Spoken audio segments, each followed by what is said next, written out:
We'll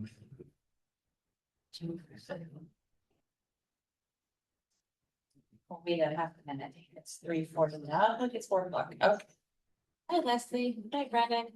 Hi, Judith with the lawyer. Yeah. Okay. So I will call the Shrewsbury Select Board meeting for November 25th, 2025 to order. Our agenda tonight, or this afternoon, consists of approving the minutes from November 12th. Review and accept the resignation of Aaron McRule from the Historical Commission. Review and accept the town announcement policy. Update amendment. Review and sign Mass DEP grant scope of work contract. Review and discuss Lake Loyola stormwater charge and membership composition. Haley Bolton will update us on the police search committee and recommend the next steps to us. Follow-up discussion on well water access to Shrewsbury Church. Meeting with Senator Joe Comerford and Energy Climate Action Committee to submit final version of decarbonization roadmap for select board review and acknowledgement. And then the town administrator report. That work for everyone? Does anyone have anything that's popped up in the last 48 hours that we need to get? No, that's good. All right. So let's move on to public comment. If you're online, please use the raised hand feature and also use the raised hand feature for those in the room. Okay. Does anyone have a public comment? I do. Yes, I can't find the hand thing. That's okay. You raise your hand. Here it is. Okay. There you go. You got it. Hand in hand. Okay. This is the beaver traps again. The beaver traps are still in there under the bridge. The water is flowing through there. The permit was expired on 11/3. The Kona Bear traps, I don't know if you know what they are, but they are illegal in many states. And the reason why is because they can really cause a lot of suffering for a lot of different animals. Mink can get in there. Otter can get in there. There are many other animals that use the same route. And what I read said that it was illegal in California, Colorado, Florida, Massachusetts, New Jersey, Washington, and Rhode Island. And in Massachusetts, it's illegal except to resolve an immediate threat to human health and safety. And I'd like to know where the immediate threat is, since the water is now flowing through, and we never had a problem with this before because the old people that did the roads for Shrewsbury always kept that cleared out when it was necessary. And with it now flowing, it seems to me they should get that trap out of there. And the roads crews should now start to make sure that the bridge is cleared out. And we've always, I've been here for 20 years and we've never needed to trap beaver before. It kills them. It's very painful. That it has spikes. The trap has spikes that go into the animal. Hopefully it'll hit the organs right away, but sometimes it won't, and then they suffer. So it's very, really, really upsetting to me. And I used to see, in the fall, we see otter and beaver that come in and out of the lake, and it's delightful. And there's nothing now. It's dead in there. So I just want to see if you could try to figure out another way to resolve the problem by pulling all the beaver dam out of there and getting the water flowing through again. That's it for me. Thank you. Thank you, Judith. Normally during public comment, we don't. We take the comments and we follow up with emails and such. And you've asked a lot of good questions, so Haley will check on today. Thank you. Thank you. Thank you. Anybody else who has public comment?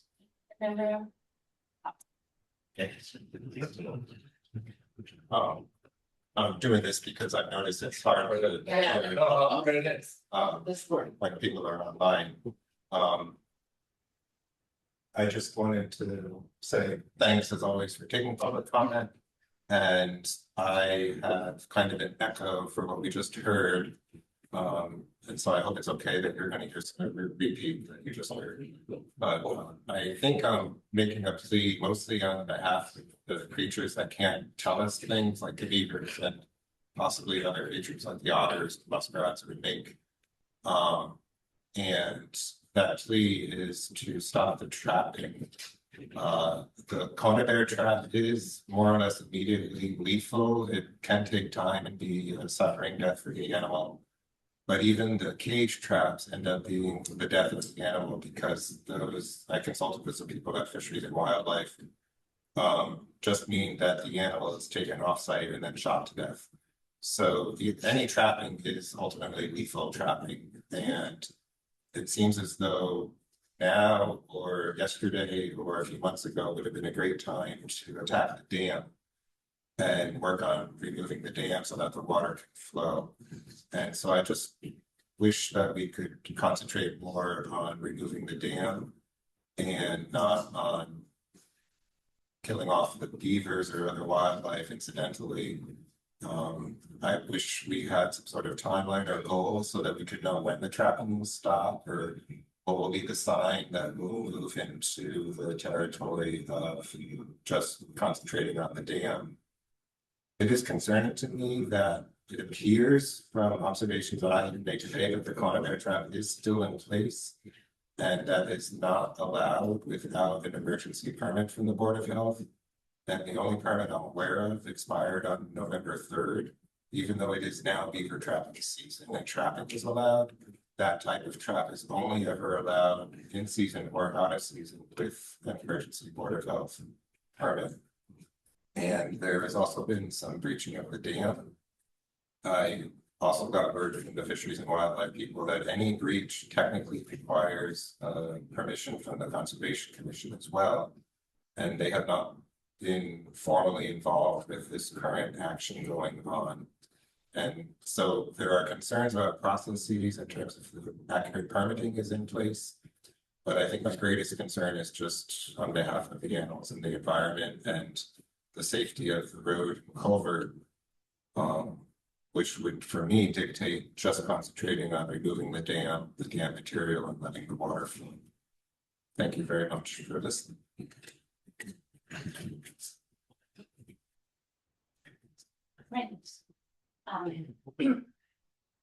If it's okay with the other two separate members, I'd like to just acknowledge Joe. Yes. Yeah, please. Hi, Senator Comerford.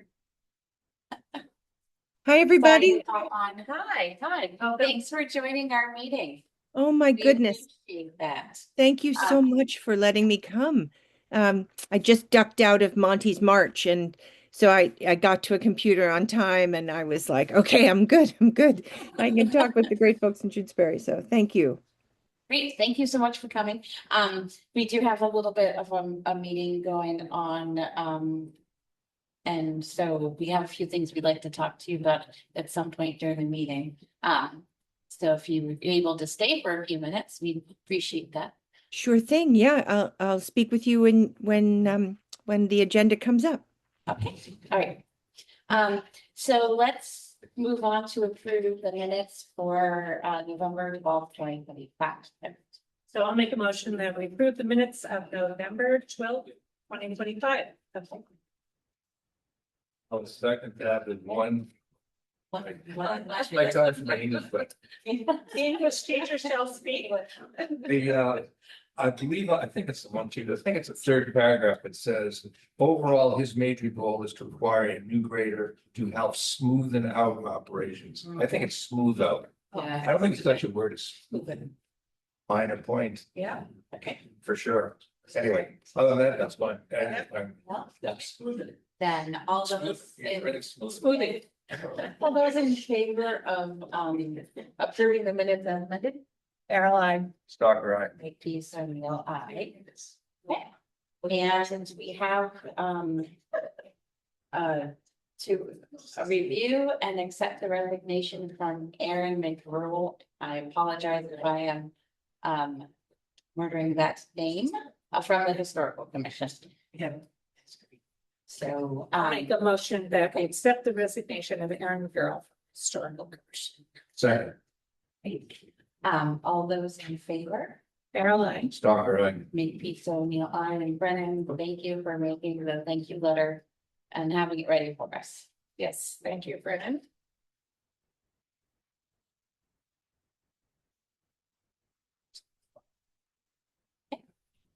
The next is to review and accept the announcement, town announcement policy, update amendment, and Gail, I believe this is. We have to, we have it in our package. Okay. I don't know if you have the red line with it or not. It's really a technical change to the statement, because it ought to change in policy as such. We had said before that images were not possible within the townhouse, but I've since discovered we do that. So the language now reads, the announcement message text can include links and or images. But not, attachments are not possible. That's okay. Yep. It's not only change, but it requires official. Yep. Please. That sounds good. Okay.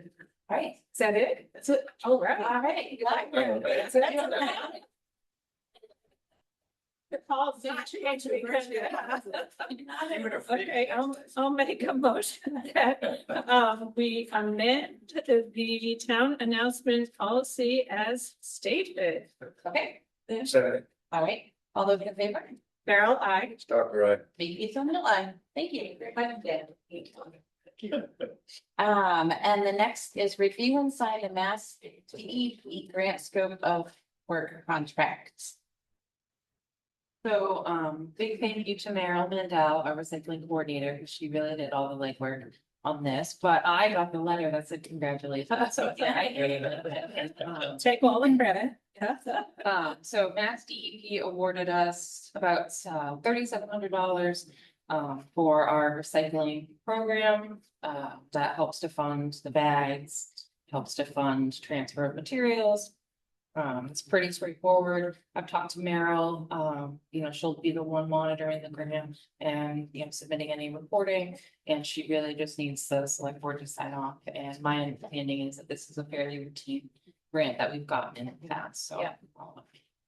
Just requires the chair's signature, so I will pass it to you. So I will make a motion that we execute the Mass DEP grant scope of work contract. Second, Okay. All right, any further questions or discussion? Okay. All those in favor? Farrell, I. Stalker, eye. Make these on your life, just think of them.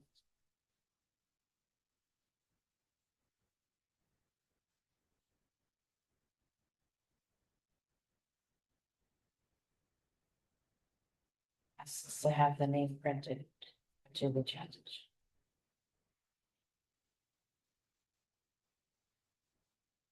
These things, the 25th, please.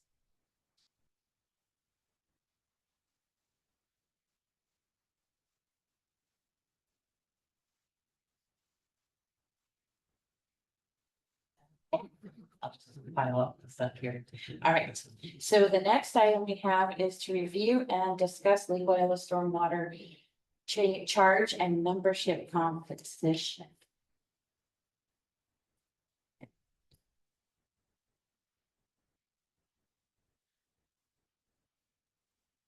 Stormwater, Yes, yes. So I just had one question about this. When we had, my recollection is that we had gotten the report back from the Stormwater Erosion Committee. We had talked about whether or not it made sense to expand beyond the confines of just Lake Wyola to look at stormwater. And did we decide that we would focus on Lake Wyola first with this committee? I don't recall what we, do you know, because stormwater issues are town-wide, and I guess I just want to make sure that we're thinking that this, I mean, if we keep this just as focused on Lake Wyola, that we make sure that we provide at some point to perhaps, widen the charge of the committee, beyond. So do we want to do it for Lake Wyola and Greater Shutesbury? I don't know, because right now, I mean, most of the work, we have a lot of background now for Lake Wyola, so we have Multiple grants. We have multiple grants, so there's a lot. I mean, I don't want to dilute and confuse their mission by saying, and you have to look at the rest of the town. But I guess We could have this just as, phase one stormwater, and then phase two will be once. Yeah. I guess what I'd like for them to, think about, and I don't know if it gets incorporated here, or that we just have it in our heads that we would, that we would have another phase, as you say, Yeah, to this, that, we think about stormwater, that we had the lessons learned, because I think we learned a lot from this, and stormwater, as we all know, is really a And big it issue. likely actually applies to other towns too. Right, it's just that we have the grant, we have all the, the background work, so. I'm gonna call you for first issues where in the microphone. Sure. Okay, go ahead, Jennifer. Hi, everybody. I remember from the meeting that the discussion was to do a town-wide stormwater erosion group or committee. I remember especially, I think it was Rita said, we have a lot of stormwater issues in town. Hey, at least I'm consistent, right? Yeah, right. So somewhere, even though, I haven't discussed any of this with you all or with Haley or anything, in the back of my mind, I thought it kind of could make sense, whatever the composition of the committee is, that there are subsets of that committee that would focus on different parts of town. So all that work could go on simultaneously compared to phases, which then kind of might not be as responsive to different things that come up in different places. So that was just one model, but I agree that whether it wants to be in phases or it wants to somehow the committee be organized so that different parts of it are focused on different parts of town. I just wanted to contribute that perspective. Thanks. But I feel like we're repeating a conversation from a few months ago that none of us remember. Yeah. So speaking from an ECAT perspective, I would definitely say, that having townwide stormwater focus makes sense because it is climate related for sure. And I think the only thing I would say is if we do that, thinking about what the composition is, I'm not sure what the composition is now, but we might want to have an ECAT person on there, but I know for the MVP and hazard mitigation of both of those plans for stormwater management, which is ECAT charge, not that I'm saying we want to do more work, but the climate perspective makes sense. Okay, let's call it the Shutesbury. Yeah, so, and what if it was called the Shutesbury Stormwater Mitigation Implementation Committee, and maybe the first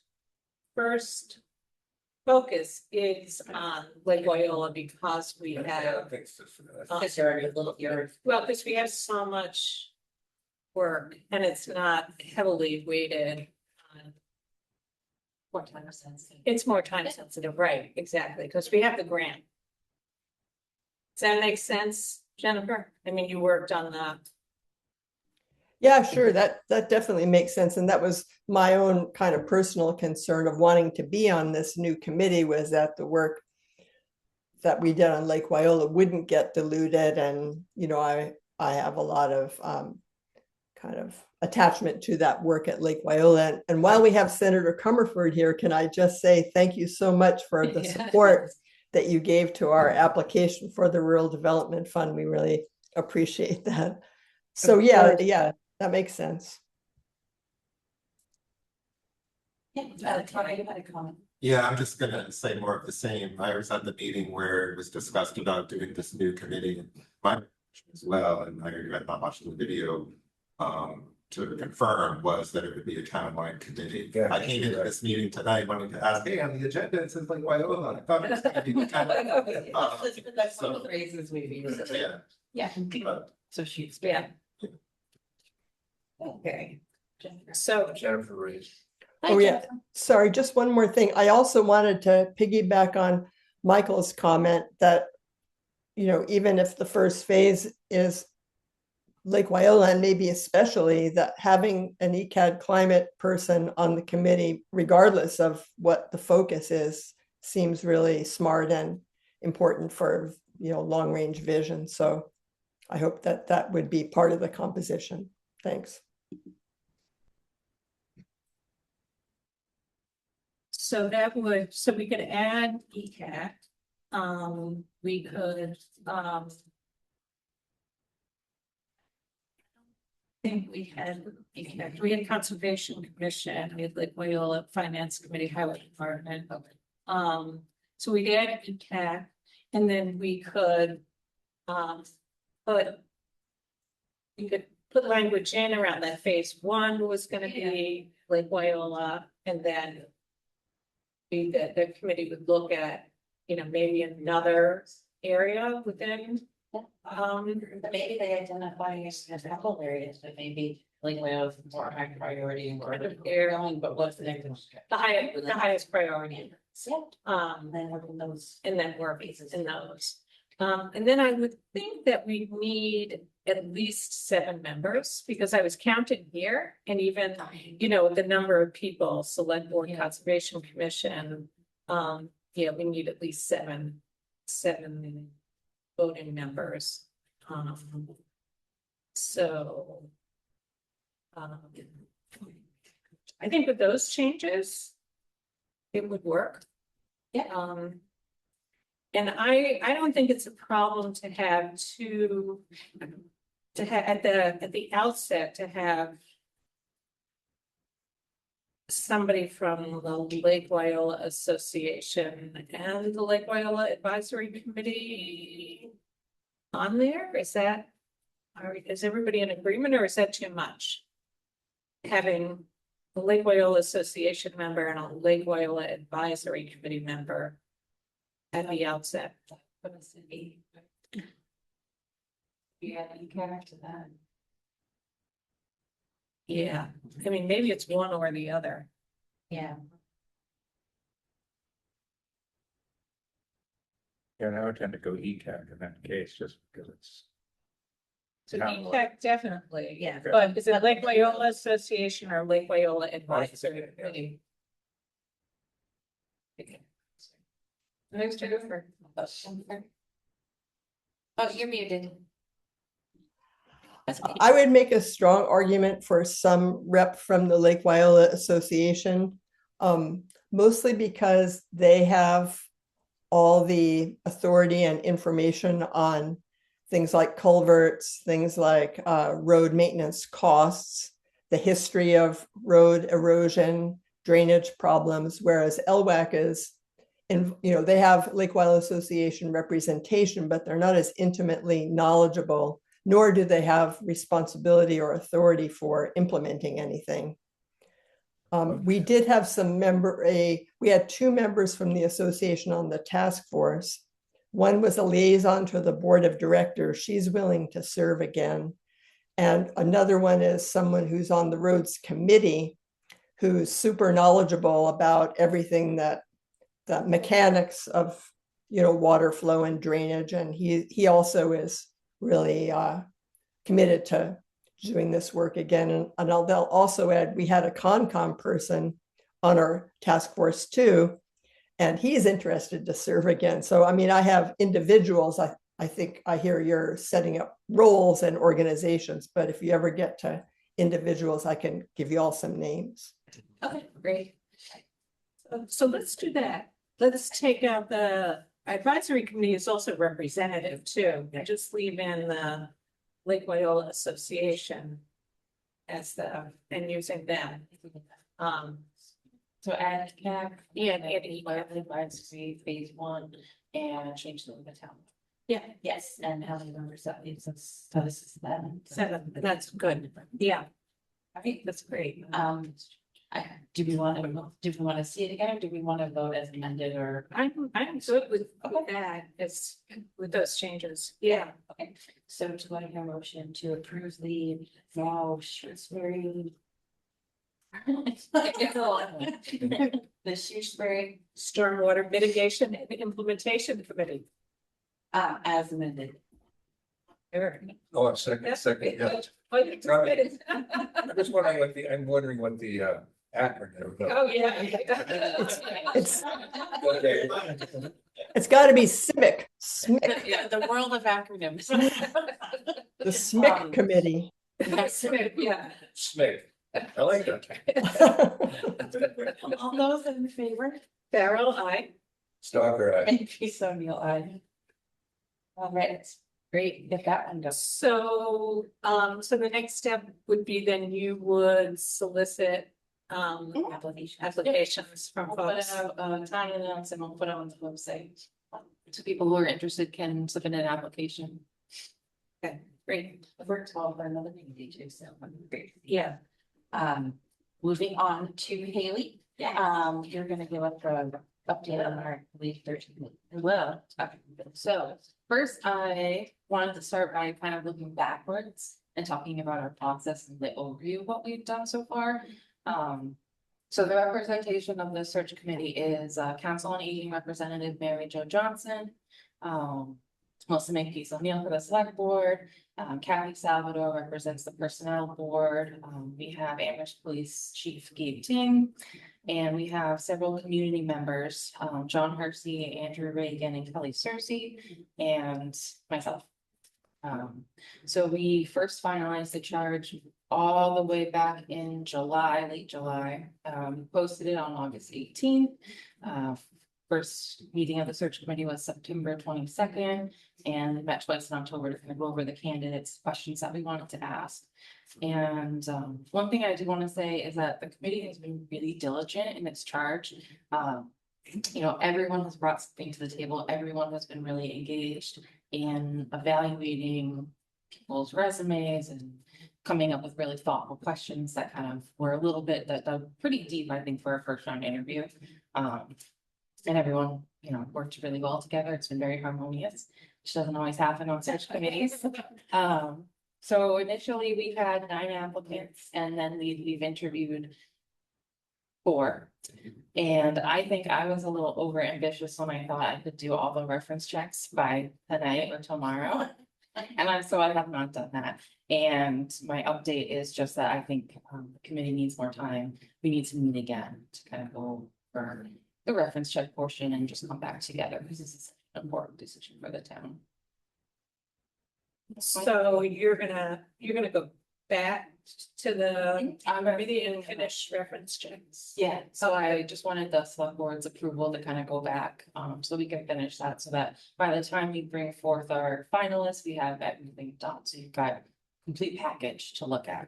Okay, because that was part of the charge of the committee to do the reference checks. Right, so I think like I said, I just need more time. Okay. I miscalculated what I thought it was gonna take. Okay. You're forgiven. Thank you. I really was hoping I could pull it off. Just but understand it. These things take time. Getting calls back, and it takes time. That takes a lot of time, and then it's like 12 phone calls, you have to play, right, phone tag, 12 people. Yeah. Yeah. Okay. So, So when will you be? so the search committee is gonna meet second week of December, whatever week the 11th is, and then at that point, you'll have a next, I think your next meeting will be closer to the holidays, and then at that point, I feel pretty confident with that extra time. That we'll have the name or names. Yeah, so our When- next when is meeting that? would be, so the 11th, so our next meeting is the 23rd. And we all, as the select board, we always could add another meeting if we decided to do. We could do it sooner, just because I know Christmas week, I have family here all week, so if we could meet, So meet somewhere in the 15th Yeah. area. yeah, that would be much better for me. That works. I will email you all for these. Yeah, Okay. that would be helpful though. I have, Yeah, fine tweet. yeah. Okay. All right. Although that week so far, Thursday, I have a personnel board, but other than that, okay. Okay, that would be great. And that way we could get it just done sooner. Yeah, get it, yeah, and not butt up against the holiday week where for between the two holiday weeks there, so. So what's that? What is that Tuesday? But Tuesday's the 16th, there's the Tuesday, December 15th, 16th, 17th. I have on here, we have a meeting on the 17th, is that true? It might have been. At 5:00. Oh, did we change it because of the 23rd? We didn't want, yeah. It was gonna be- We changed our, yeah. We did. Well, we changed that one. Yeah, so we already have the 17th on our schedule. So I think that works out. Okay. Great, puts us really like. Yeah, no, that's fine. Okay, Great. For something together. Yeah. Right, perfect, great. Thank you, Bill. Follow-up discussion on the water access to the community church. I have found some leads. I'm reading you through them. So there would be an update on that next one. They were not easy to find to go. I can believe that. probably not using. And there's, the language is fun. And much older language and the way so, and I think it's gonna lead me to more. Then I'm gonna send it to Don. I got her. And want to give it a good look. Yes. Good. Fates and belief. Thank you. So is that an update next time? Sorry. Good. Let's choose the next. Okay. Our next topic is meeting with Senator Comerford.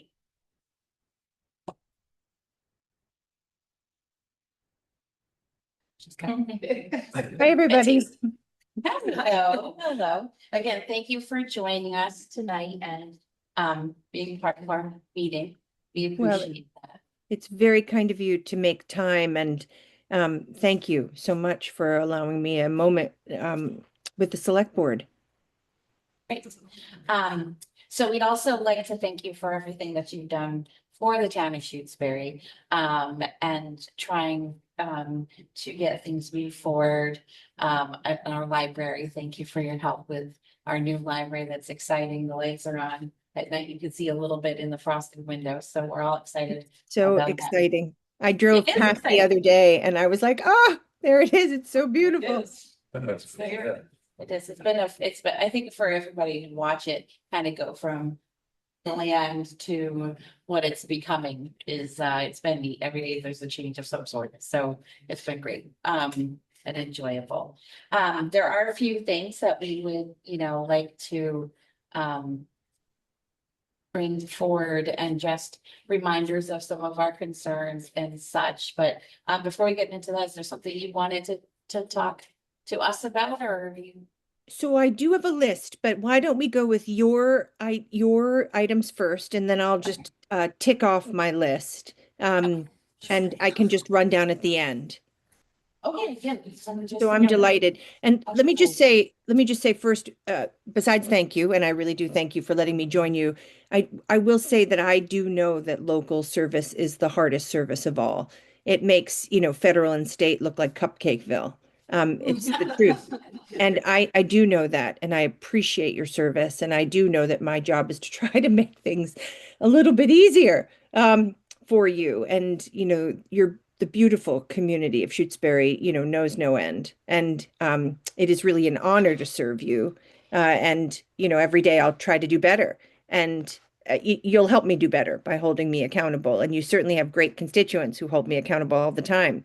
And the town should too. So I just wanted to preface that by saying that. Thank you so much. I think we enjoy what we do. We try to do it a little bit of humor here, but so That's clear. and Haley actually sent a list to you with our comments on it, but I'll just for the people in the room just give the little bit of a summary of She probably just got it. yeah, anyone just received it.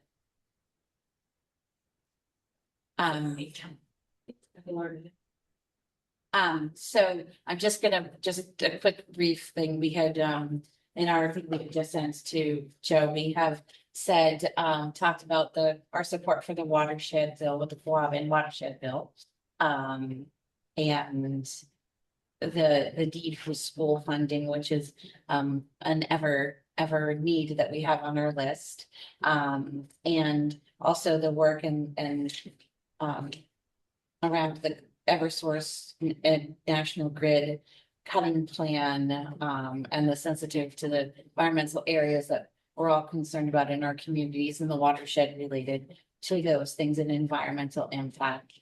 And for Shutesbury, one of the big things too is our PFAS issue, of course, and the ever need for funding. And we had at least at one point, the Clean Water Trust had promised us a loan, and so we would like to explore alternatives for possible funding to help with those sources, which I think everybody in the room knows our struggle with PFAS. Yeah. So, is there anything else the select board would like to offer? I think Jennifer already mentioned thanking the senator for the Rural Development Fund grant, which is huge. That's really wonderful. Yeah. So, yeah, the PFAS, I know before Elena went out on maternity leave, she specifically came back and talked to us about what our thinking was, whether or not we'd had any further discussions with DEP or with any other communities around, what steps we could take. And we said, not really. We have this ongoing expense now. And, we've spent over $400,000 in PFAS mitigation funds, and annually now we spend, I can't remember. I think it's like 20 to 30,000 a quarter. So over $100,000 a year just in testing, because we have to test 80 houses quarterly. So there's all this testing and reporting, and so it's a tremendous kind of unfunded liability for us going out so many years. And when the Clean Water Trust had initially said that they were going to lend us $300,000 at 0% interest, and that part of that would be probably forgiven, we were thrilled, only to find out after we had done the application, we made a mistake. That was only for public water supply. And that was a real blow to us, because we had, anticipated, we'd been told all along that we were in line to get that. And they came back and they didn't provide any alternatives to us. So, whether an earmark or some other avenue might open up. I mean, it would be great if DEP really thought about gee, there are communities that don't have public water supplies who have PFAS problems, they're rural communities. We all know what's going on with budgets. We send all our good water to Boston. We sent all our good water to Boston, we were talking about, As she you know. knows. We're going to talk about from this. the choir. The Quabbin watershed bill, well, if we could pump that water up the hill, that would be great. We're going to talk Yeah, about that. we have beautiful water from the beautiful Quabbin, but we don't. And so we are faced with this ongoing, very significant expense, you know, with no support in sight. So yeah, as Melissa mentioned, you know, that's all of these things that, you know, the school funding, we're feeling very overwhelmed as all of our neighboring communities are, big and small, with Yeah. you know, not enough state funding for our schools and not enough state funding for our state-owned land. Not enough, you know, funding, you know, having Eversource and Grid, National Grid, you know, coming in and us being the little guys and, you know, looking at, you know, very significant environmental impacts to these major cutting plans. So it's a lot. Town 1,700 people with one town administrator, no town planner, no, you know, no big administrative infrastructure. So it's lonely out here in the Yeah. So we Beautiful appreciate to all of see. your advocacy. I mean, you've been a phenomenal support there. Well, I need to do more. So you raised really important issues. So first on the Quabbin bill, because this ties into pilot and also clean water. On the Quabbin bill, there is momentum. Eric, thank you for coming to the meetings. And so the group of towns circling the Quabbin are looking to take two actions. And maybe you've briefed this great body, but the two actions would be one, a town resolution in the spring that town members have drafted. And it's, you know, it's pretty basic. You know, it talks about the stewardship of the Quabbin. The disconnect with the MWRA is that the MWRA denies flatly, and I think insultingly, that Quabbin towns steward. They call it hosting. Hosting is very passive, I believe. Stewarding is what you do in maintaining laws, federal and state laws and regulations. And so this is a town resolution that speaks to some of the elements of the Quabbin bill, including a community trust fund, including re-looking at the pilot formula, and including more of a voice on the MWRA board and board of advisors. So that language, God willing, should be ready soon, hopefully next week. And so it could come to you for your consideration. You know, the hope is in this group of great neighbors coming together, you know, that each town would make it its own. You know, you don't have to pass the identical language, and you would consider it on the warrant for Springtown meetings, and it would help us push toward the governor and EEA secretary. The other is a more of an open letter to Eastern Massachusetts about the water that we can't drink in Western Massachusetts, and some of our financial challenges in terms of maintaining beautiful, pristine watershed land. And that also, I think, is very moving, and that's more of a plea over the MWRA, if you will, sort of just taking our case to the people. So those things are in the hopper and hopefully will come to you. And, you know, Shutesbury is more than welcome to get in there and, you know, make these your own. That bill has been passed favorably, and that just through committee. It takes me to the next segue, which is the intersection of pilot and PFAS, clean water, and the bill. So that there is, as you know, an environmental bond bill moving, filed by Governor Healy. And we've been robustly engaging here because, the environmental bond is like our main event out here. Education and environment, are the two major things along with healthcare. So three that folks care about out here. And so, we've made it really clear that we're hoping to pass the Quabbin bill and fund it in the environmental bond bill. But what is already there from the governor is a down payment on what I believe is her understanding that the pilot formula is broken in ways that need complete overhaul. So, in the environmental bond bill, there's $50,000 a year for 2 years for Shutesbury and all the other Quabbin towns, in addition to your pilot formula. As again, I think a down payment. The governor also set up a pilot commission. It's a bill that Natalie Blais and I had filed. And she, we've been a little bit squeaky. The governor did the bill. So she set up the commission. Natalie and I have both been appointed from our respective chambers separately. And that pilot commission will look at the formula. And the formula has two things wrong with it.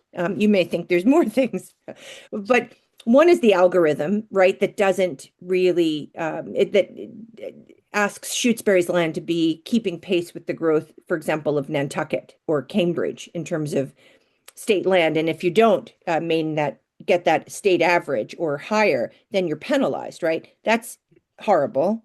And it's a broken algorithm for a Western Mass, one of many. But then the second thing it doesn't do is really recognize what we call ecosystem services. So what are the trees doing? What are the streams doing for the people of the Commonwealth, right? So they're breathing for us, and there should be remuneration coming back for maintaining that pristine land, right? We need it to meet our climate goals.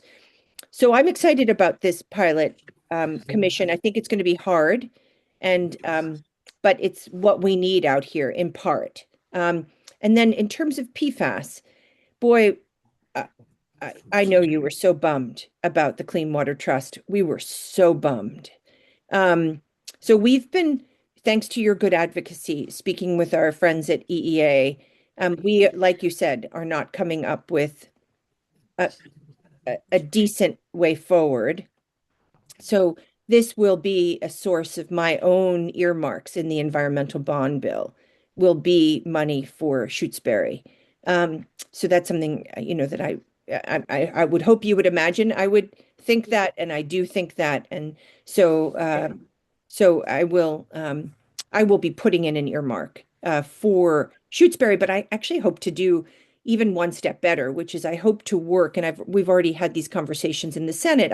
I hope to work so that we understand that PFAS, doesn't only happen in municipal sources of water. It happens in homes, and towns feel responsible, and homeowners can't do this testing, and it might be prohibitive, and then town population would decline. The bad cycle. You're trying to prevent a bad cycle. You're trying to do the right thing for the homeowners, and so I hope we are able to establish a fund for communities doing what you're doing. But if we don't, I will have an earmark in there. As much as I can guarantee anything in this world, but you're a priority for me in this.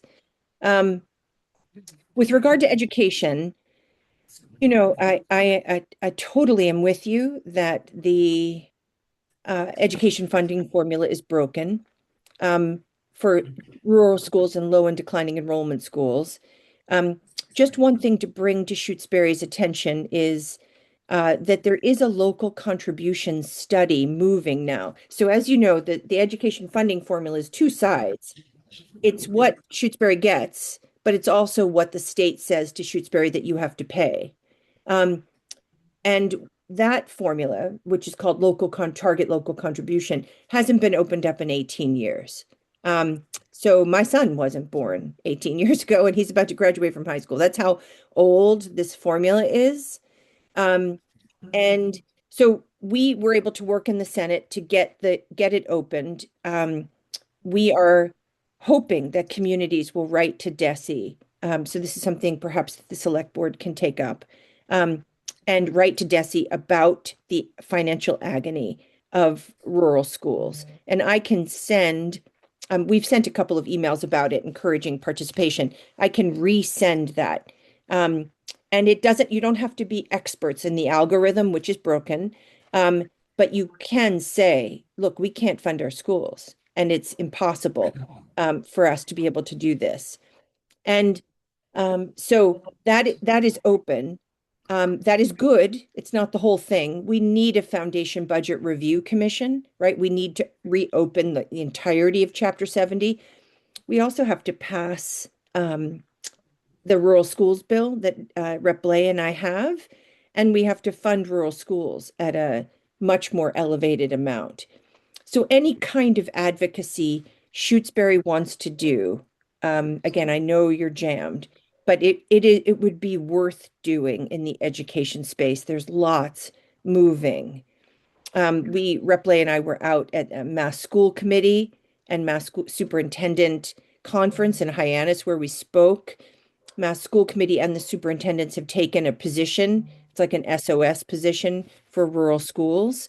So the internal advocacy from school committee members, the legislative advocacy, the constituent advocacy from municipalities and individuals are breaking through.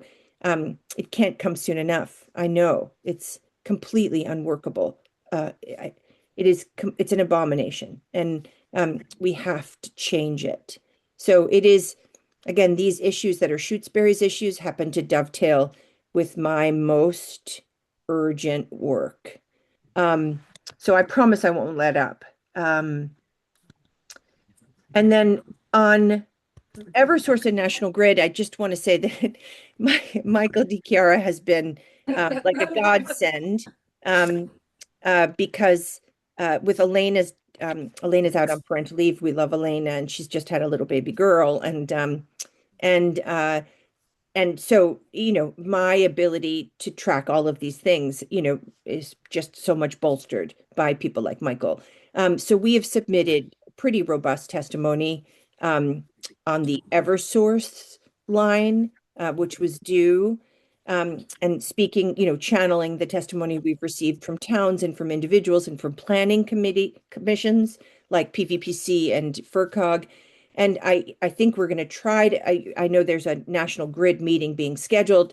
Right now, it's not scheduled at a time that I can attend. I would like to attend, but regardless, we are engaging here. We were glad to get a little bit more time, like ask for a little bit more time for the Eversource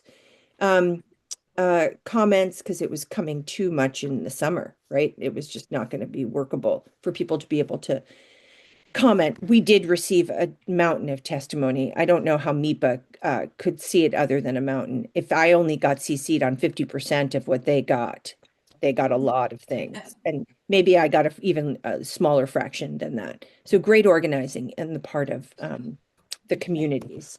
And then I'm looking at notes here. I also know that, when we've talked off and on in the past, there's been some real interest in infrastructure. I'm happy that there's been a change in the Chapter 90 formula so that now 1/3 of it is going out by miles. That's because of good advocacy. So anything that Shutesbury wants to do in terms of that, you should feel free, right? Telling MassDOT that, let's make it 1/2 by miles only. I say it all should go out by miles only because the Chapter 90 algorithm, with mixing in population and economic development is, never privileged us, and yet we had the miles, but not the people. And that was also completely unfair. I guess I will just say, and then I just want to say that I am having lots of conversations around the regionalization of EMS and fire. I know you are too.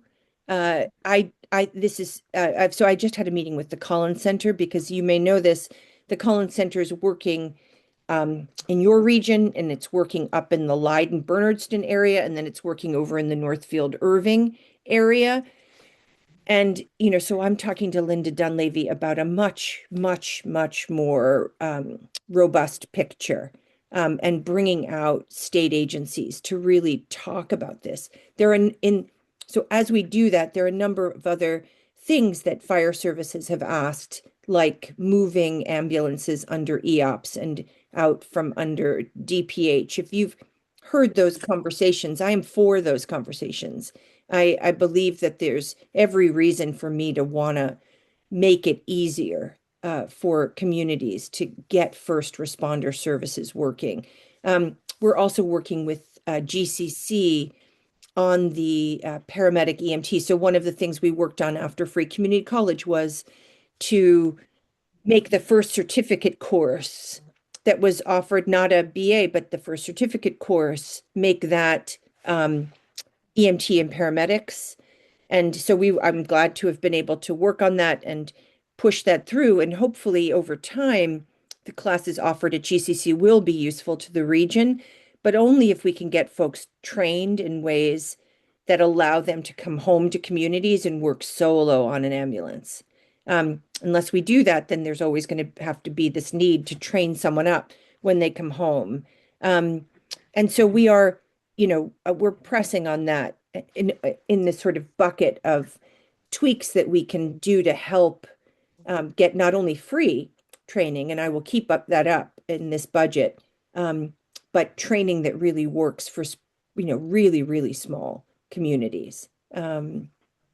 So I just talked at you for a while, but I'm happy to have questions or more feedback, anything you want.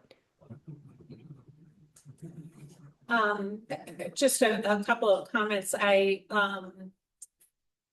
think the regional services is something that just realistically, we've got to focus on. So we've been working with Leverett. I think it's just Leverett, right, on the fire. It's Leverett, Wendell. Oh, it's Wendell. Yeah, Salem, and New Salem, right? Yeah, just That's what I thought the 4 communities were. With Collins, because I think, I mean, each one of us kind of having our own infrastructure sometimes, just doesn't make a whole lot of sense. So if we can make something that works, that would be wonderful. And then I just want to thank you and your staff for staying in regular communication. I mean, sometimes it is a bit overwhelming when I open up my inbox and I go like, oh my gosh, another email. This could be a full-time job. But knowing that that you're highlighting, that your office is highlighting grant opportunities, training opportunities is really useful for us. I sent it along. I said, "Hey, lady, did you? Are you? Did you read this?" It really is great to know that your staff and you are paying attention, directing us, and also, keep telling us what we need to do, because the DESE stuff is really important. We know that we will get letters out to those folks, because we had a meeting last Saturday, the 4 towns, just on the regional school budget, and it was pretty sobering when as we're talking about the realities, and talking about the realities just in our own community about the with our own town budget. So right. I will make sure to get the information where you can submit, the email address that you can submit. And if you could CC me, that would be helpful. Okay. And again, it doesn't have to be, you don't have to know, again, a broken algorithm. It's really broken. And we're going to hopefully fix it. It has to do with, it's called combined effort yield. It's what the state says to Shutesbury. Okay, based on your land value and your income taxes, this is how much you can and should pay. And that seems sort of okay on the surface until you recognize that in the state currently, the rich towns, really the rich big towns out east, I call them, it's very disrespectful, so I'm sorry to the towns, but I call them the W's, the Winchester, Wellesley. And so they get capped. So they basically are always getting 17.5%. Right? So they get capped at 82.5%. So they could maybe pay 30 times what the state says they can and should pay. Whereas we struggle to get to the 100%. They are like, yeah, come on, let's build more schools. Like they are so wealthy. They do not, they should not get the kind of aid they do. And if they didn't, it would free up some money for communities that are rural or declining enrollment. And this is just the truth of it. And you know, I'm grateful to the governor for saying yes to this. She didn't have to. She could have vetoed it. She could have, but she didn't. And so I'm hoping that you know, I'm hoping that we will push forward for a full foundation budget review. I will also say there's advocacy for you if you want it in the community compact grant. I know some that this is for the shared services. Some communities, I mean, we didn't fund it this year. It was a very difficult year in the budget. And if you were also inclined for that, we'll send, well, actually, you probably could just send that to me. We are asking communities in these meetings if they would just say, we received that funding, we need that funding. If that's true for Shutesbury, you could absolutely say that. Okay, great. And did you? No. Okay. Yeah. Yeah. Thank you so much. Yes. We appreciate it. Well, I appreciate you. And I will say that the Healy Driscoll administration is listening. You know, so some of the emails I've sent have been things like there's now a MassDOT one stop, right? So MassDOT is like the ECDev one stop. You can go in through one portal. There's an Eco one stop. And you can go in with one grant. And there's, to the governor's credit in MVP, municipal vulnerability, there's a separate rural pot of money that we've been clamoring about. And there's no rural match in the Eco One Stop. So we're seeing barriers to equity come down. We're totally not there yet. We are completely not there. But I do think they're listening on the Quabbin. I do think they're listening on equity, and I'm certainly listening to you. So like if you want to apply for something, even if you're like, hey, Joe, I really have no idea. We need to fix this road. Or like, this is a culvert that's about to blow out. Like you can say stuff to us like that and we'll jump in because we just know, or we'll get good state folks to jump in. They want to help. This administration really does want to help. So, Well, thank you so much. No, thank you very much. Great. Appreciate your time. Yes. oh my gosh, so happy to. And I'll follow up with the two things on the action items. And maybe Eric, I'll see you next week at the Quabbin meeting and we can I believe you. In theory, you will. lock in that we really need to move into action now. No, So I know, I know. we've been it's been in the law. You're trying to herd cats. You got 15 people, Yeah. all with ideas. So we've never done this before, right? We've never locked arms as No. Quabbin communities. And I will say the little that people, I mean, it's not little, people have done a lot. I mean, there's been enormous good press and goodwill, right? I mean, the governor putting in that $50,000 a year for 2 years. She didn't do that, you know, she did that because she's a good person, but she also understands there's real inequities here and some unrest. Right. So we have to find a path forward. Great. All right. Well, thanks for that. Thank you. Thank you, friends. All right, Bye. take care. Bye. Bye. Okay, on to the, I was gonna say emergency, the, energy and climate action. Release. You want to finals or like, roadmap for you. So you've all sure gotten this. So I can write the email. It's been a bit of a process. We got a grant to do it, so we didn't pay for it, which is great. The consultants were actually really helpful. I got a call to order because Nate's here, so I'll call to order at Hi, Nate. 5:02. So Okay, we've got a forum of ECAT. So, yeah, yeah. So we met with ICF, which is the consultants, twice and went through the whole document pretty closely. Both substantively and small edits and things like that. They were responsive. They went back and changed things. And then actually, when we met with them last week, I sort of shared some of the spear reuse ideas. And so they built it in, you know, and the whole idea was we want a document that we use as a guide. And I think this is gonna help us in that regard. So what I told Haley is I don't think this select board has to approve it, but I think ECAC should deliver it. You guys should accept it. Let's say we got it. Just in the context, the significance of this is with the Climate Leader Community Program, which is the next evolution of green communities. There were 6 things that we had to do in order to be eligible. This was the last one. So if you remember town meeting, we approved 3 different items. ECAP was the first that we did a couple of years ago. So with this, we've done them all, which means that we can apply for the climate leader, which I'll hold on because that's the next topic. But any questions or comments about this thing? it was a lot. Yeah, so that's I opened that up and oh, yeah, no, it was good. cool. Yeah, They, anyone want to offer anything? Okay, cool, great. Glad you liked it. Yeah, they did. I think they did a really Yeah. good job. you know, they did.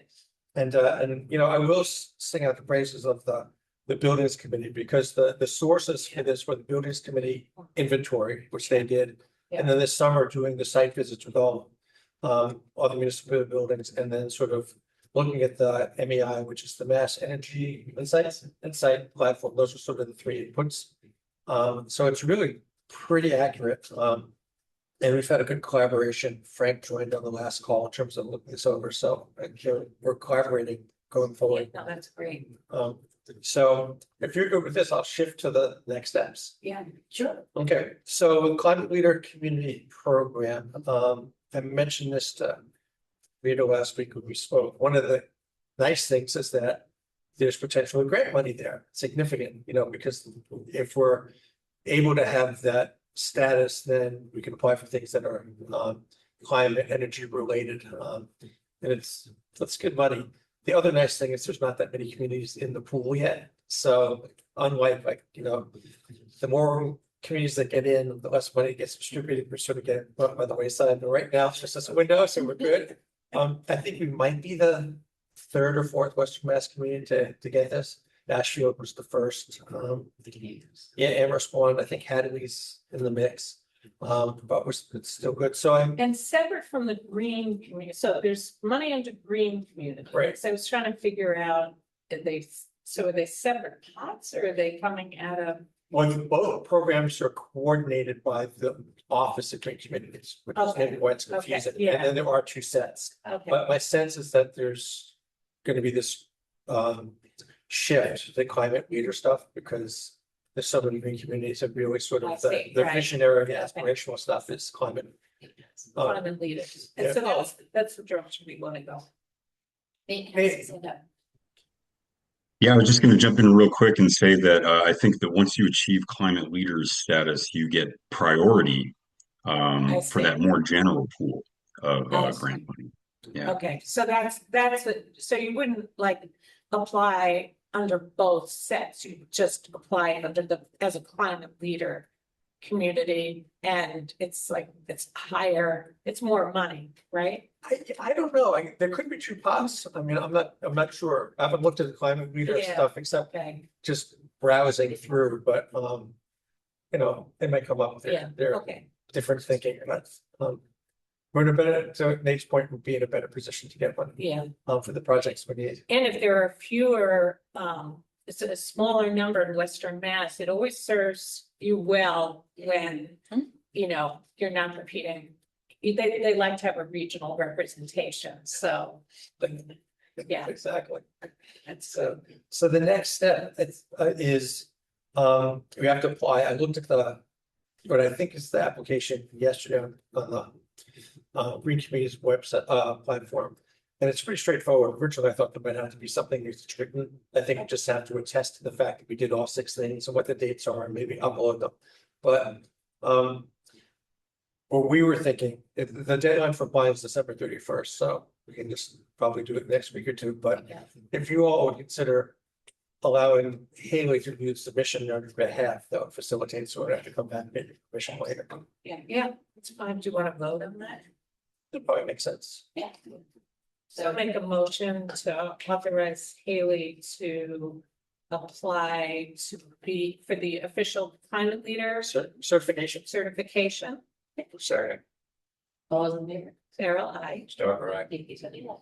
Should I do this part or want to do it? Which part? This part? Oh, okay. Well, I was just looking at it. I think I printed out the same ones. I gotta run off the copy. You had me and Joan. Yeah. Do you know which we have all 3 listed, right? No, Just for the addition. yeah, this is an application for authorization, as if you didn't have it. Oh, Yeah, okay. there's already authorization. Okay, cool. It's just authorizing EHAC to have access to the historical data in the MEI platform. So we need to give Oh, ECAP. sorry. No, you're asking for full access. Yeah. But you get a deed right.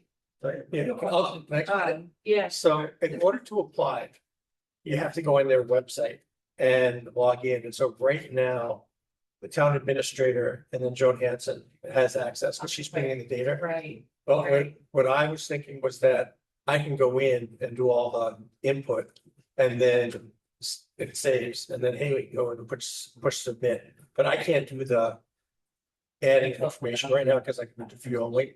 So what we were told by Chris Mason, who's our communities person, is we have to get a letter signed by you, approved by the select board, basically giving the ECAT email address full permission. And then once that happens, they'll change their permissions, I'll go in and add our stuff. Then I'll give Haley a heads up and we'll submit it. And hopefully it shouldn't be too complicated after that. It seems like they go to For Joan, right. Yeah. We just did that. Yeah. Yeah. And the turnaround is instantaneous. Oh, okay. Yeah. It only ever needs screenshots of the application process too, so those are really. That's It's having been a funder, it's like, if you just give the website with the stuff, no one knows what's in it, you need to know what you're getting into and Yeah. it's just. Right. So, So we have to vote to give authorization to ECAC to access just tell me what the right. It's full access. Solid access It's to an MEI platform. MEI. Mass Energy Instinct. Okay, so make a motion. Just it. All right, there we go. Stand. Okay, good. I'm gonna save you from having to read this. Okay, All those in favor? Carol, I. Start right. Vicky's one. Okay. I don't need some assistance. Thank you very much. I saw, Jill going through classes and what are you doing? She's going through all the bills, getting all the updated. Great job. It actually was really useful because I was trying to get information about the Emmett Spear Library and she was right there. She was pulling stuff, yeah. Our whole green communities, that is, on the regular. Yeah, So she did it for years as the town. Assistant bar, I was sitting at the town clerk. yeah, Or Yeah. Clerical skill person or something like that. yeah. she knows the system, she knows what's needed, she knows what files to go, it has to come from hard copy invoice. Yeah. It's crazy. Yeah, So 2 things I'll quickly add and get back. One was just on the MEI data. A few months ago, there was a professor of Bentley who reached out to ECAC. And she was working with a few communities. I think it's us and Leverett, and it's up in Eastern Mass to look at energy related stuff. And so I said, yes, we didn't have to do anything. So they created some reports for us based on the MEI data. So at the end of the semester, I'd have something about adoption in terms of, efficiency and things like that, which we could share out. What was the other thing I already forgot? Oh, well, it was a good one. So can I adjourn us? so can I ask you a question though, while you're here? So, and maybe it's a question for the building committee. I remember where the last was. Okay, okay. Keep going. Do you know energy audits were done of all town buildings at any point? Yes. They were. When that was, Yes, the latest, there were two rounds, and the latest one is what got us the chance to get this. July. It probably wasn't March, they actually were all of them. okay, what year? 24. So, and it was. Oh, no, sorry, the audit was in 23, the work was done. And the work, what work? Weatherization. Weatherization. Right, so the deal was you had to get all these buildings weatherized before you could even begin to talk about energy efficiency and use inside the building, Okay, which made good sense. I mean, that's. and who has those records? Who has the records? Oh, pardon me. I didn't catch that. I have some. What are you looking for? Well, for example, what was done, so I'm specifically interested in the current life. Was there anything done vis-a-vis weatherization and that? And in this, and this. You know, So so. the audit came up with a recommendation for building, what needed to be done and what was. I think there was some side of this, but I should know. Okay, so that would be really helpful to be behind that. Because, you know, as we're talking about, the reuse of that building, it's kind of directed us to look at how we use this building currently and whether or not there's more, you know, efficient uses here. But it's, it would be good to know sort of what was recommended, what was done. If I don't get it to you connected to the list. And just on that, I mean, in this whole report, one of the things I think that's really helpful is this table, and it's called major trigger events.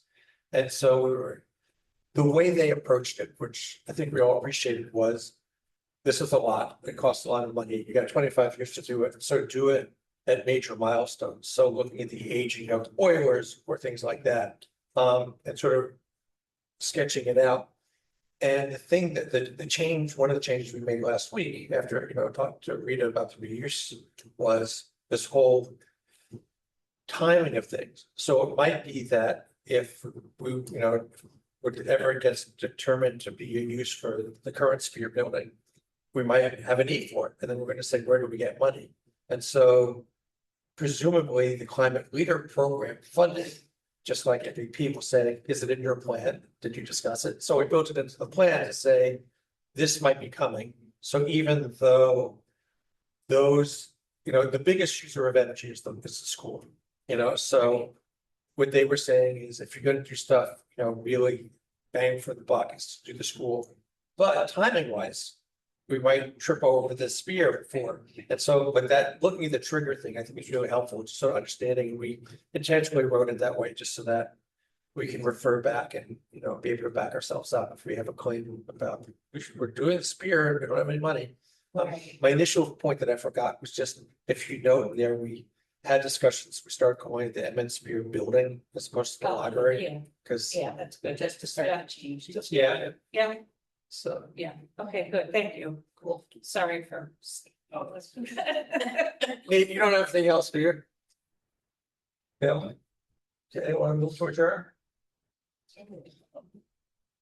Okay, 1 second. I second. Okay, how do you vote, Nate? Aye. Yeah, I'm an aye. Okay, we're officially adjourned. Thank you. Thank you. I'll be in touch. Okay. All right. Next one is town administrator report. So I want to start by reading an announcement from our police department.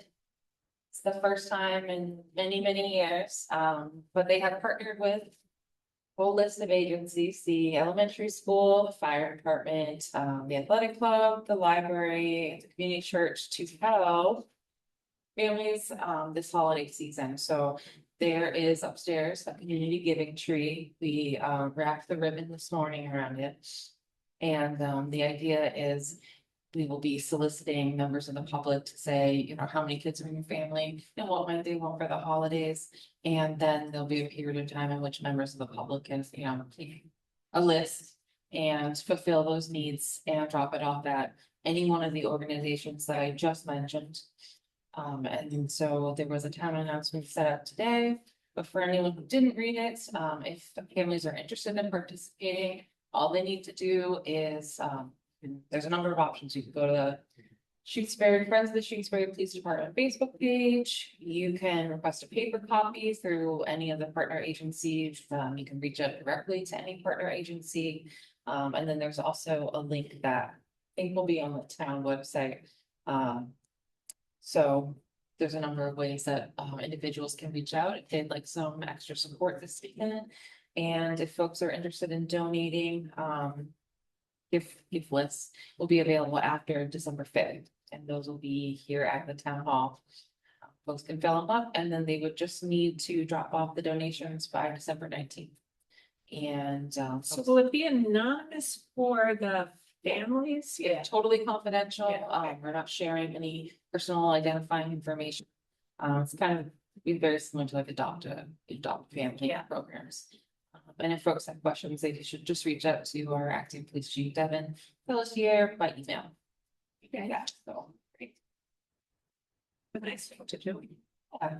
And I do want to give a shout out. Devin did a lot of homework, reached out to like the Stoughton Police Department, the Amherst Police Department, a couple other agencies to kind of figure out what they do that works well. And so that was nice. And use login. So I have in front of Melissa, there's a binder, which is the town's emergency management plan. It requires a signature by the select board chair, but this is what Lenny has been working on and the emergency management group. I'm familiar with this on that. Yeah. Under that, Yeah, in the, emergency management meeting. there you go. He's asked that you sign that tonight. Okay, so I can get that back to him. Right, and Just Melissa. Yeah, do I hear a vote to sign the comprehensive emergency management, also known as that plan for Shutesbury? So moved. Second.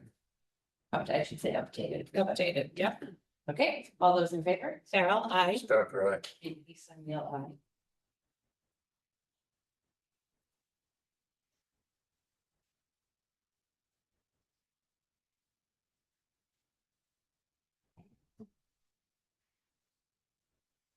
yes, so I was speaking with our consulting assessor, Jay, and he recommended that, with your approval, I reach out to the Department of Labor Services and get a free consultation for financial practices and governance structure.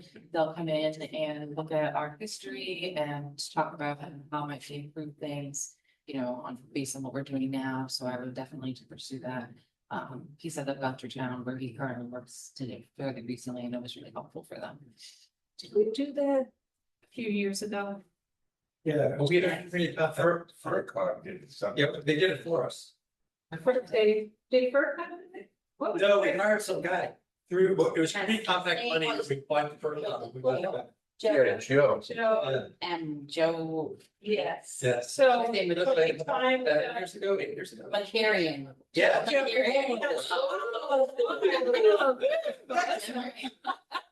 Pretty good.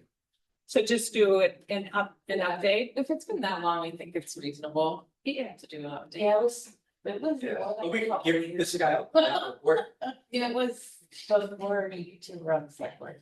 Yes. Oh, yeah, I was on, I was. that's a long time ago. Yeah, it was 6 Yep. years ago. Yeah, I remember going to meetings with them. Yeah. I was just, what I would suggest is, maybe to check in like with George, Arvanitis, just because I think he was involved, he would remember everything, so, yeah, I'll he do can give that. us some background. They're meeting, the FinCom's meeting on December 2nd, so. Yeah. I can touch base with Yeah. them too, and speaking of the FinCom. You know, we talked a little bit about the Four Towns meeting, about the Four Town Working Group, and recommending members to officially join that, because I think they're looking to take that, more formal. So I know AJ has, offered to do it if no one else in the select board does. I think he would be a lot of meetings. It's a lot of meetings. He's good, he's good. He's been great there with. Yes, us. that's great. And then you do need another member to serve on that committee, so. What do Are you willing to do it? I would do it. I've gone to the meetings, so I could definitely, I was for a while and they're in midday and, kind of spur of the moment, to be honest. Yes, although if they go more formal, they'll have to do a meeting and all that stuff, so. Okay. Haley, if you're willing to do it, I will. unless Eric, you've done. No. I think it would be great, so if I nominate Haley. Yes, I second that, then third. Yeah. All right, well, AJ and I will work on that together. And then the last thing on my list, and I'll probably just need to work with one of you, whoever wants to do it. So Bob Dean from the FERCog reached out. The FERCog is working on, what's it called,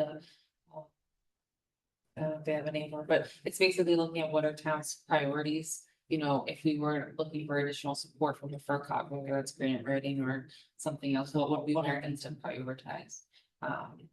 So I'm sure, you know, I could come up with a couple of things, but if somebody just wants to sit down and be one afternoon, we can come up with a list. He has a whole chart and everything. Do they have suggestions about what they can do? Isn't that, It wasn't an email. The email was just the ask and then this chart. okay. We never get them. You never hear what? Oh, me too. They helped out in the way. They Yeah. helped some of this. Oh, yeah, like I said. Yeah, they, And with Dave, they've been really helpful. Yeah. oh, they, yeah, So. yeah. Okay. To ask. Yeah, it doesn't hurt to ask. I don't know, on the purchasing stuff, has that come up at all? Has that been an issue on procurement? Not really. No, okay. Mateo did the bid for the Suffolk Conservation Area. So Okay. that was really helpful to have him do that. And then we haven't really had the type of. Other procurement stuff, yeah. Yeah, I just know that's an area where, in the past, like Becky would go, she would. If it was a complex procurement issue, then she would use them. Oh, yeah, I have met with Laura before. Yeah. So I can get herself. And actually, one thing, maybe I should have mentioned when Joe was still here, but the municipal empowerment bill would increase threshold to like $100,000. Procurement, that makes it much easier, yeah, okay, all right, so. If we think of, I can. Think about it. Next one, maybe, next week's. Next week. Yeah, I think that's what you're having. Next week, yeah, we're done. That's enough you want to. Oh, yes. It's been with the National Grid meeting, I sent you all an email this morning, but Yeah, the right, 10th, September. just don't think you can't do it. Yeah, that's why I sent out the second email. It's like her aide said, you know, when I sent out the 10th, they're Yeah, all good. And then when I sent them the next day, I said, it's officially the 10th. And we're agreed. She said, oh, I can't do it, but she's doing it town hall. So I spent the last few days polling people, but Pelham, us, Belchertown, and Amherst could all make it. And the National Grid people would bring their improvers. maybe you just do it and, Yeah, I mean, I emailed them this morning and told her we tried really hard, yeah. but you know, I think it's more important for residents and town officials to get an update. No, Is it gonna be something more than what we heard when we went on the site visit? well, it'll be focusing on at least the 3 towns, so it should be more inclusive. And I'm assuming, you know, I think it'll be a similar flavor. But you know, they had said what kind of format they were pitching for this. I forget what, like a small group thing. So this one had posters with experts who are and people would sort of travel around, but we opted for a presentation so that they'll do a whole presentation and there'll be Q&A. Because I mean, my sense is not everybody knows what questions they want to ask. See everything. Yes, exactly. Yes. So I think it's sort of similar, and I'll just say that the site visit we did last week, did Haley and Rita and I think worked out really well. Yeah, yeah, that's it. It's interesting, yeah. You're gonna change the landscape. Yeah, I think the Eversource is much more dramatic. It is, it's gonna be much more cutting. Yeah. Yeah, I think this is, the issue with this is all the heavy machinery. Yeah. I was pleased the guy from Maine who answered about the roads, because one of the points that I made when we were there was about road access, because they don't go local stuff. And so they're gonna have like big trucks on the road. And if a school bus wants to get by, they probably can. So after talking about the narrowness and sort of, depending on the weather, the running and runoff and all that, they said, that one guy said, we definitely need a transportation plan, which was good, because it's like, there's no workaround. You go down Crack Corner and go to the school or commute, you can't really drive around very easily. They're putting this big single post. Just like they did in taking- yours. Yeah, they're taking down, well, the Eiffel, the Eiffel Tower. They're gonna replace the big. This big single. You've seen the one in. And they have the concrete base. No, What they put up in. They have their. That takes You go more, down on, it's real estate. right by. Wait, outside of it. Oh, okay. Yeah. They put them there. It makes sense. Helicopter? So at Atkins, this was a couple of years ago at Atkins. One day I heard this helicopter like looking up and like, is it coming in? Like, what is this? And no, it was hovering with one of those. Yeah, right. What it was, it was been getting vehicles to. Wow. So they brought it in with the helicopters. they They do were that. bringing them in with a helicopter. Oh, my God. Yeah, it was pretty impressive to watch, and I couldn't see what they were doing, only that the helicopter was flying with the pole and then dropping it down Wow. and even cover until they had it probably stabilized and he'd fly off. And then That's a come trick. back with another one. Yeah, it was pretty, That's wild. it was pretty wild. Yeah. Yeah, but if you go number 9 and you see, Check it out. if you look to the left. They've been working. The other thing that, Rita sort of picked up on is that they keep one side energized and then they work on the other side. Yes, it's big, big single generators. Yeah. Yeah. Yeah. They were all parked in the, you had. I don't remember, but I mean, I think the whole point is like, Crack Corner Road is never dying, like, how are you gonna pull this off? No, and it really impeded traffic Yeah. at different parts of the day, like when they went in, and they had a corduroy roads, they put down the railroad ties. Right, To get trucks in it, too. and then, once they were in, it wasn't, but when they were coming out, it was. Yeah, and just the trashing of the road, I mean, depending on your time of year, it'd be really ugly. They ended up making it after. Plus, unless they went to the side, they can use weather papers. Yeah. Yeah, It's a hill, it's a Yeah. big hill there. Yeah, it's worth pointing this stuff out to them because I Yeah. think. That it's good that we're there. Okay. We're good. Okay, do I hear a motion to adjourn? Bill moved. Okay, Second, all those in favor? Daryl, aye. stuff, right? Thank you. Thank you. Thanks for coming.